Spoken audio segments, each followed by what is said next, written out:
welcome to Connected. I'm your host Tammy Lindy, bringing you the latest interviews, stories and up-and-coming music talents from the Great Southeast. On today's show, I'll be joined by local singer-songwriter Livi.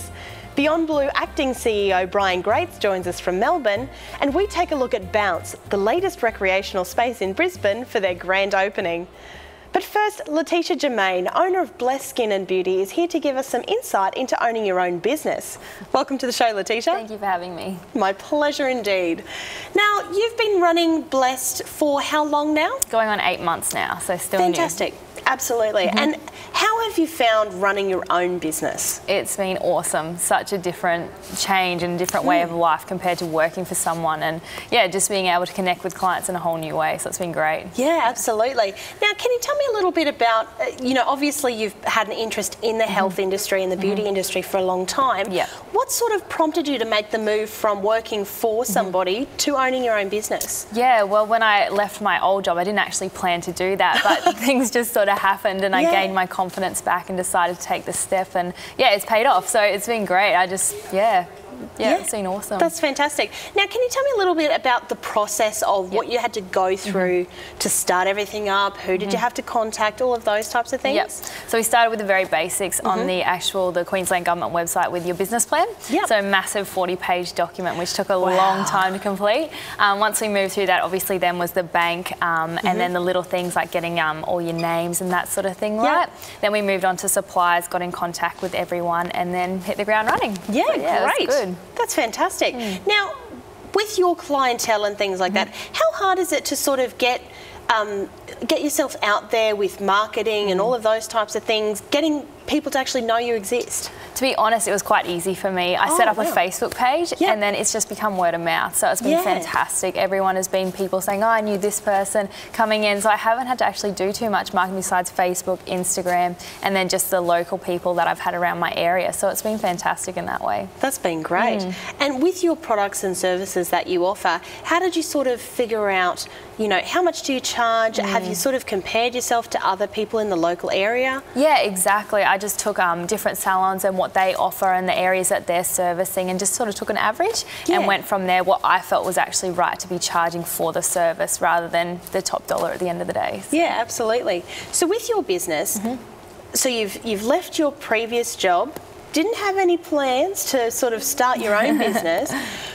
How hard was it for you to make that decision? Like when you sort of, what inspires the passion to start? Because it's a hard thing to do. It is. It's a hard thing to do. I actually had that passion when I was at college about 6 or 7 years ago, and I just left it. And then when I left, I decided to take that step and just put myself into it again and just see what would happen if I did do it. And it's been taken off and done so well. So, absolutely. Yeah, just brought it back to life, I suppose. That's it. And you have to be driven, don't you, to sort of do your own business? Definitely. Yeah, have that hard, hard outer shell. You do. Yeah, you cop a little bit. Absolutely. Now, tell me a little bit about your training and things like that. How much was that a part of being able to apply to start your own business and things like that? The actual training isn't too bad. It's more the industry experience that people are looking for. So I've worked from little salons up until the biggest ones in Queensland. So I think that's really where my experience and my training came in to help now. Yeah, sure, absolutely.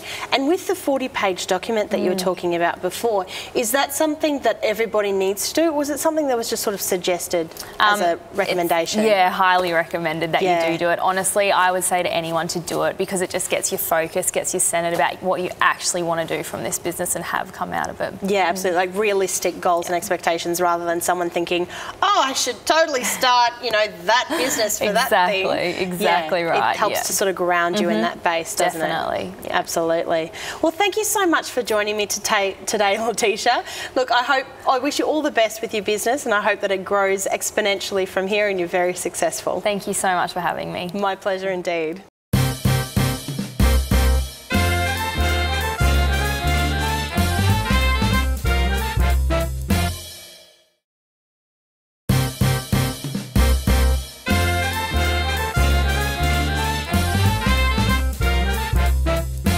Started playing the piano at the age of 8.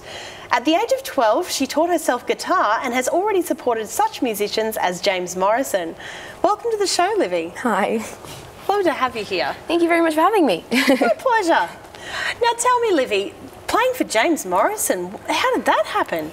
I got very lucky. I've basically, I was in a band with one of my friends, Stu, a few years ago, and through that I met one of his friends, Cameron, who just happened to put me forward for the gig, and I actually had no idea I was playing with him until about a week beforehand. Wow. And yeah, that's amazing. It was really good. Yeah, and such a great thing to have on the resume as well. Yeah, and he's an absolutely amazing musician as well. Yeah. He's so I've heard he's very generous as well. He's lovely, which was really, really surprising. He's the first person who's quite big in the music industry I've met, like, face to face, and he was so lovely. It was fantastic. It was great.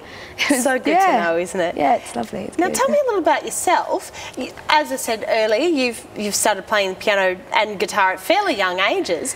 What sort of drove your passion for music? Have you sort of grown up in a musical family? Yeah, my house is, I think the best way you can describe my house is actually, it may as well be a Disney movie. My parents actually, it got to the point when I was in high school where I wouldn't ask my dad what he was doing while my friends were over the house because he sings what he's doing, which is generally, it's definitely entertaining, but yeah, so it's a very musical household. The whole piano thing was not by choice though. At the age of 8, it was one of those things my dad did. He's like, you're gonna learn piano, and when you're like 27, you're going to thank me. Now, has that moment come yet? It came a lot earlier than he expected. Not gonna lie, it did come a lot earlier than he expected. Absolutely. So from what I understand, piano is such a good foundation instrument to have, especially for singer-songwriting type of bases, because obviously the piano gives you a really good foundation to start songwriting from. Yeah, and once I learnt the piano, the guitar was so easy, which was really good. Yeah, absolutely. Now, what sort of started your songwriting passion? I actually have no idea. I'm pretty sure I just decided one day when I was 12 that I didn't want to do something, so I told Mum I was writing a song, and she said, oh, that's lovely, show it to me afterwards, and I went, oh. Now I've got to write a song. So that's how it started. Wow. It sort of just grew from there. Yeah, it just grew from there. It grew into something that I loved. So yeah, absolutely. Now, what type of styles really sort of influence you with that type of thing? It depends, because as I said, I was in a band, so with that sort of thing, it's a lot more of the Paramore sort of like side of things and stuff like that. And then with like my solo stuff, like Ed Sheeran is a huge influence, because that man is ridiculously talented. Yeah.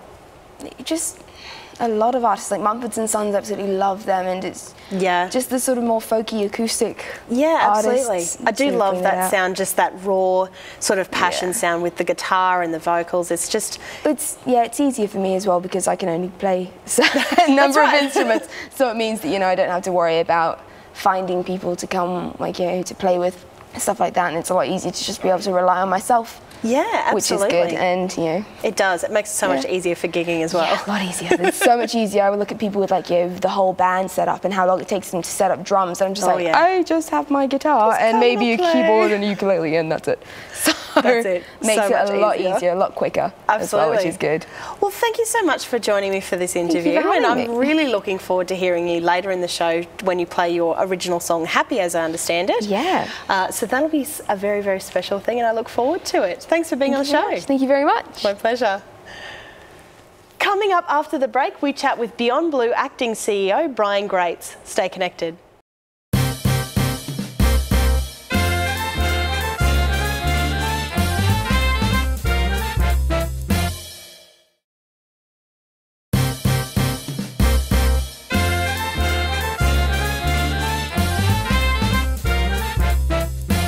Beyondblue is an organisation helping people through these tough times.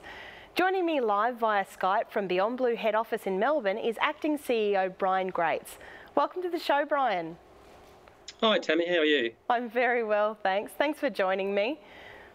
Now, can I ask, the Beyondblue organisation, obviously it's a name that people know and people are familiar with, but what exactly does it stand for? Well, I think Beyondblue stands for the idea that it's okay for the community to have a discussion about depression, anxiety, and it's okay to say to your friends and family when you're struggling. And I think we've been focused on that for 10 years. It's around bringing it out in the open so as a starting point for people to get help and address their concerns. And it's so good to have something there that does allow people who are struggling with these things to really sort of know that there's somebody out there who can actually, they can reach out to and feel safe and not going to be judged for what they're actually experiencing. We've worked really hard the last decade around the attitudes that we have in the community to those who are depressed and anxious, and we're seeing some shift, but it's generally fairly slow. That people are much more willing to listen to someone if they're saying, look, I'm struggling. Yeah. And people are more accepting of it, but we've still got a long way to go. Absolutely. It's a hard thing to do, a culture shift and change the sort of mentality of a nation, isn't it? Absolutely. It doesn't happen overnight, but it will happen. Absolutely. Now, how does Beyondblue actually go about reaching out and helping people? How can people actually be supported by Beyondblue? Well, I think there's multiple ways. So, I mean, some of the principles we've had is really trying to partner. We're not the only group in this space. We've really tried to partner across the various states and territories and the many national and state-based organisations in this work. We know that there's things that they do really well. So that's really important. So the idea of doing a sort of coordinated approach. Yeah. The other thing is we know, things are shifting fairly rapidly around how people access help. So, for example, 10 years ago, it was really a case of, the message was go to see your GP or doctor if you're worried. We now know that, with anxiety and depression, there's a lot of very effective programs that are now online that people can use. And the research will say that if you do these programs online, you virtually get the same level of effect if you were seeing a health professional face-to-face. Oh, wow. So we do a lot of our stuff around getting help is clearly, it's evolving. And we know, for example, things like social media is becoming more and more prominent in people's lives, and how that's used as a vehicle to not only destigmatise mental health, but also as a vehicle to get the message out there around where you can go for help or what you can do to help others. Yeah, absolutely. Look, can you give me briefly just what are the signs of depression and anxiety? What can people be looking out for? I think there's a long list of symptoms I could go through, but I think to make it pretty simple, what probably is, and I'm talking to people, your friends or family, the things to look out for is when you probably have noticed a real change in their behaviour or mood. So things like, they've become withdrawn, they're quite often teary, they are snappy. So this is often something that's missed, and it's probably more prominent with men that, quite often they tend to be snappy or angry. Things like they're self-medicating more, they're using drugs or alcohol. You can just tell they've lost their mojo, and the reality is for some people it's going to be a blip they have because they've suffered a bit of a setback. And that's perfectly reasonable. The reality is the longer it goes on, the more you should be, thinking about it as a friend and concerned. Absolutely. An important thing is to go and say, look, are you okay? Yeah, absolutely. Look, thank you so much for joining us, Brian. It's been great to get all of that information. And if any of our viewers at home want to get in touch with Beyondblue, we'll have all of that information available on our website at the end of the show. Thanks so much again, Brian, for joining us. You're welcome. Thank you. Thank you. During the week, the Connected team attended the grand opening of Bounce, Brisbane's very own indoor trampoline facility. Take a look. We're here today at Bounce Tingalpa, the first one in Queensland, for their grand opening. Lots of trampolines, heaps of people. Let's bounce.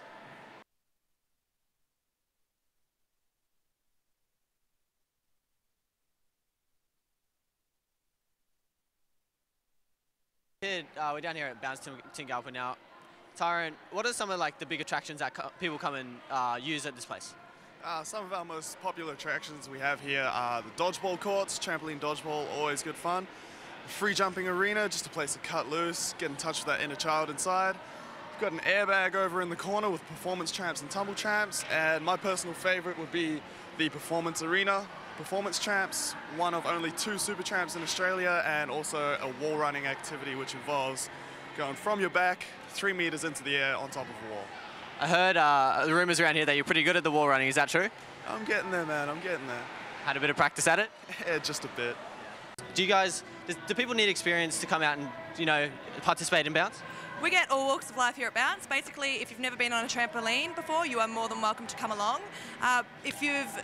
Basically, our concept is we had the idea of the old school trampolining, one trampoline in a backyard, you have all the bars around there. Basically what we try to provide is a service to everyone where we've got trampolines in an entire arena, and basically it's a safe environment for people to get around, jump from trampoline to trampoline, which is something that you can't really get in your backyard. So is there an age limit for kids coming to Bounce? Yes, the age limit is basically 3 and up. So if you are over the age of 3, you can get on down here and have a crack. So I see you have a program for the little fellas. What does that sort of entail? Yep, that is our mini Bounce program. Basically, it's a developmental program from the ages 3 to 5. We run that midweek, Monday through Friday, for the first 2 hours from 10 o'clock to 12 o'clock. And basically, that's just a chance for the little tackers to get out on the trampolines, have a go, have a bounce, learn some new skills, and get onto the trampolines and first stepping stone.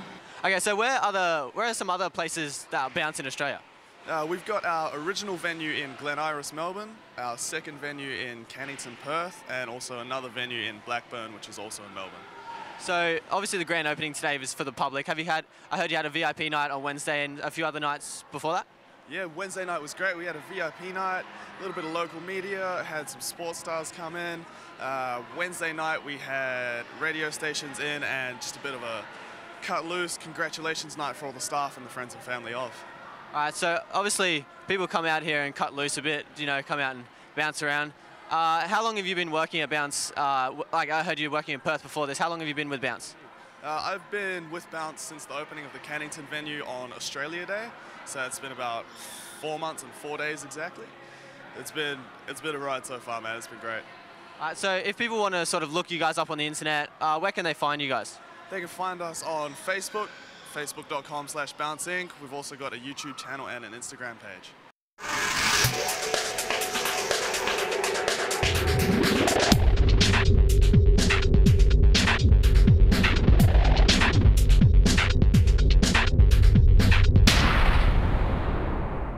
If you would like any information on any of the things you've seen on today's show, please head to our website connectedtv.com.au. Thank you to all our special guests, Letitia Germain, Livi Shears, Brian Greats and Bounce Tingalpa. To end the show, here is Livi performing her very own song, Happy. I'm your host, Tammy Lindy, and until next time, stay connected.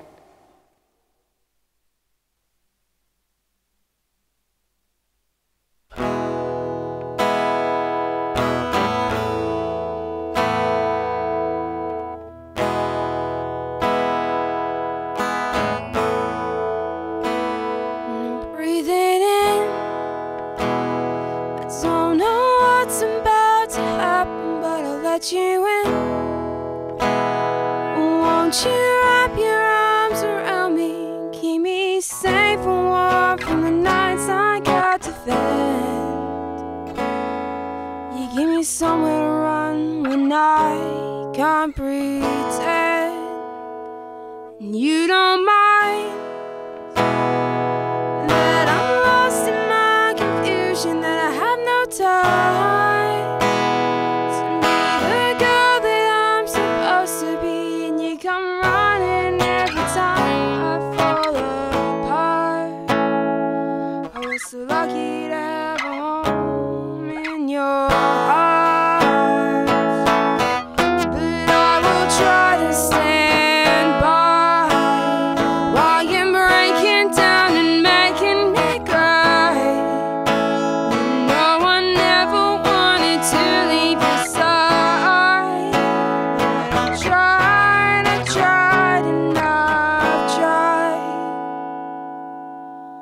I tried to make you happy, tried to make you happy. It breaks my heart, and I can't say what I'm feeling, 'cause it feels so wrong. Just hate the look that's in your eyes, so I'll smile and not pretend that we're alright. I don't know if I could stand another fight, and it breaks my heart every time that you get jealous. I don't know what of. You know you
fight the dark. Now you're happy, now you've broken my heart. But I will try to stand by while you're breaking down and making me cry.